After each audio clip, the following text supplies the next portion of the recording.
The Great Depression wasn't just a financial crisis, it was a crisis of hope. In the late 1930s, the economic chill of the era was felt everywhere, casting a long shadow over the dreams of an entire generation. For young engineers graduating from the prestigious halls of Stanford University, the horizon was clouded and uncertain. Jobs were a rare luxury, and the idea of starting a new business in such a desolate era seemed like a fool's errand to most. But Bill Hewlett and Dave Packard were not ordinary men. They were bound by a friendship that transcended the classroom, a partnership built on profound mutual respect and a shared obsession with the burgeoning field of electronics. Bill was the dreamer, the pure engineer who saw the hidden potential in every complex circuit. Dave was the rock, the practical man who understood how to turn a complex theoretical idea into a functional reality. Together, they formed a unit that was far stronger than the sum of its parts. They didn't have a grand corporate office or a team of eager investors waiting to fund their vision. Instead, they had a small, dusty garage at 367 Addison Avenue in Palo Alto. It was a simple wooden structure, weathered by time and filled with the lingering scent of old grease and dry rot. Rented for only $45 a month, the cramped garage was more than just a workspace. It was their sanctuary. Dave and his wife Lucille lived in the main house on the property, while Bill slept in a small, humble cabin nearby.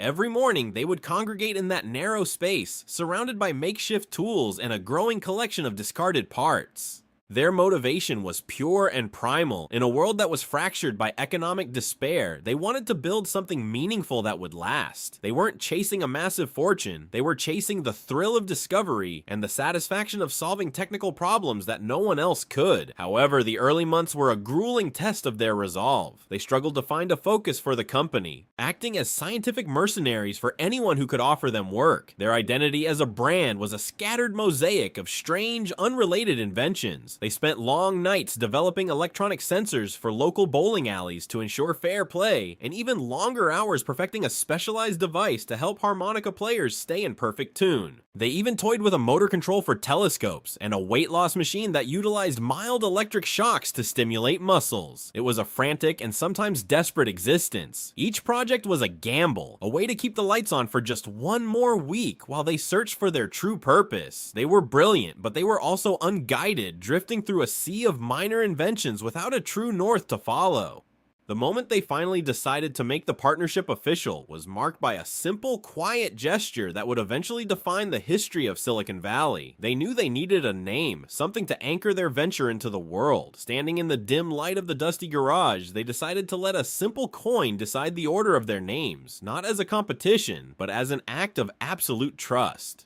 Dave flipped the coin high into the rafters. When it landed, Bill was the winner. Though history now records the company as Hewlett-Packard, the truth of their bond was revealed when Bill initially suggested that Dave's name should come first, regardless of the toss. They eventually settled on the order we know today, a name that would one day be synonymous with global innovation. Yet as 1939 began, the weight of the world felt heavier than ever before. Their combined bank account was a haunting sight, containing exactly $538. It was everything they had to their names. Every failed prototype and every rejected proposal chipped away at their remaining resources and their dwindling patience. They were teetering on a thin line between the start of a legendary legacy and the quiet, forgotten end of a dream. They were two men with a name, a garage, and a mounting pile of debt, facing the very real possibility that their journey might end before it truly started. Before we continue, subscribe to the channel and tell us in the comments where you are watching from. The desperation of their financial state didn't stifle Bill Hewlett's intellectual curiosity. Instead, it sharpened his focus. While others saw the Great Depression as a wall, Bill saw it as a filter that only the most efficient ideas could survive. His breakthrough came from a concept he had been refining during his graduate studies, a variable frequency audio oscillator. At the time, these devices were bulky, temperamental, and cost over $200. Bill envisioned something different. He wanted to create the Model 200A, a device that was not only more stable and reliable, but significantly cheaper to produce. The secret to this revolutionary invention was a stroke of absolute genius, born from the necessity of their cramped garage. To stabilize the circuit without using expensive components, Bill decided to use a simple, low-cost incandescent light bulb as a variable resistor. It was a poetic solution. As current increased, the bulb's filament would heat up, increasing resistance and automatically leveling the circuit's output. This elegant engineering allowed allowed the Model 200A to provide a clean signal that outperformed high-priced industry standards. Dave watched with admiration as Bill soldered the connections under the dim light, realizing that this was the cornerstone of their future. They priced the Model 200A at $54.40. A figure chosen partly as a nod to a political slogan, but mostly because it made their competition look obsolete. However, even with a superior product, the financial tension inside the garage was palpable. Every cent earned was immediately funneled back into buying vacuum tubes and copper wire. There were no salaries or bonuses. The garage had become a pressure cooker of innovation where the scent of hot solder filled the air 18 hours a day. Dave managed the meager books with a steady hand, but he knew they were living on a razor's edge. One bad month, and the dream would vanish. Then the telephone rang. It was a call that would alter their lives forever. On the other end was a representative from Walt Disney Studios. Disney was working on a secret, ambitious project that would push the boundaries of cinema. They were developing a film called Fantasia, and they needed a revolutionary sound system to match its visual splendor. This system, called Fantasound, required incredibly precise audio testing equipment to create the world's first surround sound experience. The Disney representative had heard rumors of the two engineers in Palo Alto and their stable oscillator. The stakes were dizzying. Disney didn't just want the standard Model 200A, they needed 8 modified units, dubbed the Model 200B.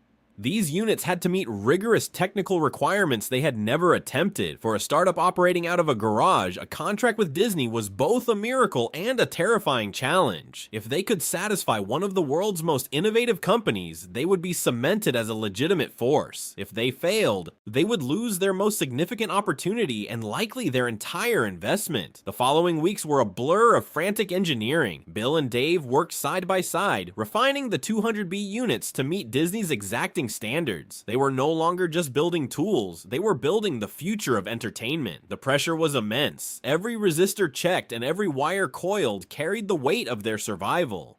They knew that success meant they would finally move beyond the garage and into the history books. Finally, the 8 units were finished, gleaming in their metal casings, ready to be crated and shipped. They felt a brief moment of triumph as they looked at the row of oscillators. However, just as Dave reached for the packing materials, Bill's eyes caught something unsettling on the oscilloscope.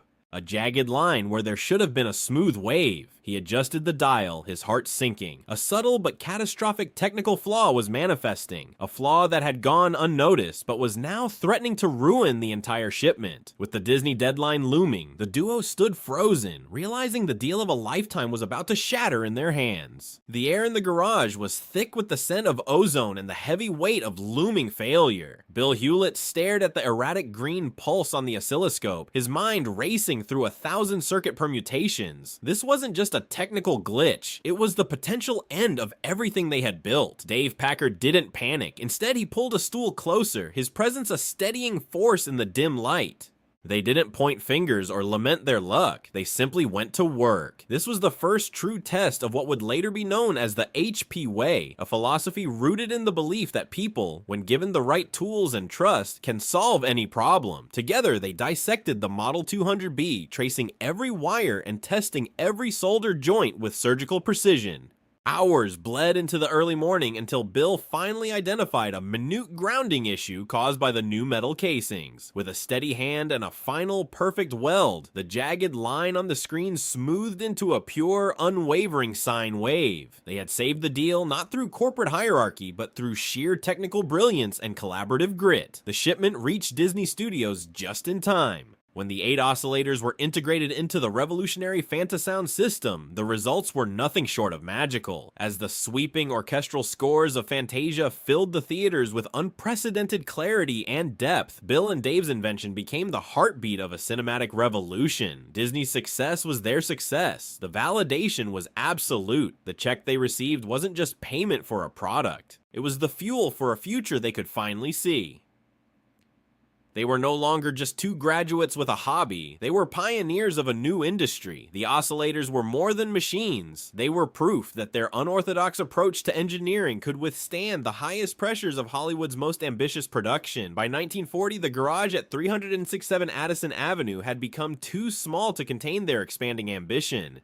They moved into a rented building on Page Mill Road, marking their first official transition from a backyard hobby to a legitimate corporation. But even as they hired their first employees, Bill and Dave refused to adopt the rigid, cold structures common in the industry. They treated their staff like family, instituting radical ideas for the time, such as health insurance and a culture of mutual respect where the founder's office doors were always open. They prioritized long-term innovation over raw profit, believing that if they took care of their people, the people would take care of the products. This human-centric culture became the bedrock of their growing empire, ensuring that every engineer felt as invested in the company as the founders themselves. As the years turned into decades, the small partnership grew into a multi-billion-dollar global titan that shaped the very fabric of modern technology. Yet the spirit of that drafty one-car garage never truly left them. Bill and Dave often look back at their humble beginnings, not with a sense of relief for having escaped them, but with a deep reverence for what those four walls had taught them. They realized they hadn't just built a company, and they had birthed the concept of Silicon Valley itself. They proved that world-changing innovation didn't require a massive laboratory or a government grant. It required a garage, a trusted friend, and a relentless refusal to accept defeat. Today, the Hewlett-Packard legacy spans the globe, influencing everything from personal computing to the digital infrastructure of the modern world. But at the heart of the corporate giant remains a small, green-painted garage in Palo Alto, now a designated historical landmark. It stands as a silent witness to the moment two young men with $538 changed the course of history. Their journey is a testament to the fact that the greatest empires often start in the smallest, most unlikely spaces. It reminds us that every giant was once a dreamer working by the light of a single bulb, and that with enough courage, a simple idea can echo through history forever.